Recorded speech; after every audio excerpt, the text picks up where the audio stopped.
अस्सलाम वालेकुम दोस्तों, आज मैं आपके लिए बहुत ही मज़ेदार चिकन के पकौड़े लेके आई हूँ। इसके लिए हमें आधा किलो चिकन चाहिए। चिकन जो है उसको मैंने 1 चम्मच सिरका लगा के रख दिया है। 10 मिनट रखने के बाद इसको हम अच्छी तरह से धो लेंगे पानी के साथ। चॉपर में मैंने चिकन डाल दिया, इसके ज़्यादा छोटे टुकड़े नहीं किए। एक प्याज के मैंने 4-5 टुकड़े करके वो भी चॉपर में डाल दिए हैं। 4-5 मैंने सब्ज़ मिर्चें शामिल की हैं, 2-3 टुकड़े अदरक के शामिल किए हैं और 2-3 लहसुन के टुकड़े शामिल किए हैं। इसको हम ज़्यादा चॉप नहीं करेंगे, बिल्कुल हल्का सा चॉप करेंगे। देखिए मैं बिल्कुल इसको हल्का सा चॉप किया, आपको बीच में सब्ज़ मिर्चें भी नज़र आ रही हैं। इससे जो हमारे पकोड़े हैं वो बहुत ही सॉफ्ट और मज़े के बनते हैं।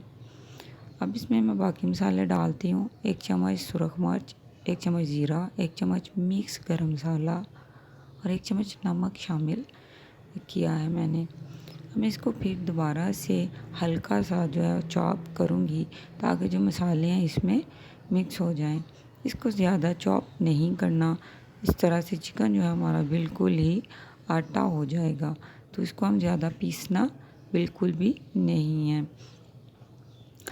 पीसने के बाद इसमें अंडा एक मैंने शामिल किया है। अंडा शामिल करने के बाद मैं इसको दोबारा से नहीं चॉप करूँगी, चम्मच की मदद से मैं इसको पैन में डालती जाऊँगी और आप छोटे बड़े जैसे मर्ज़ी बना सकते हैं। ये बहुत ही मज़े के बनते हैं।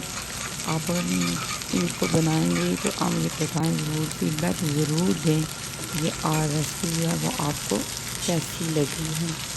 तो बहुत अच्छी खुशबू आ रही है, तो आज की इफ्तारी में ये ज़रूर ट्राई करेंगे, आपको बहुत अच्छे लगेंगे। तो अगर मेरे चैनल पर नहीं है तो सब्सक्राइब ज़रूर कर लें। ये आप लोगों का हमारे लिए प्यार होता है, बहुत अच्छा लगता है।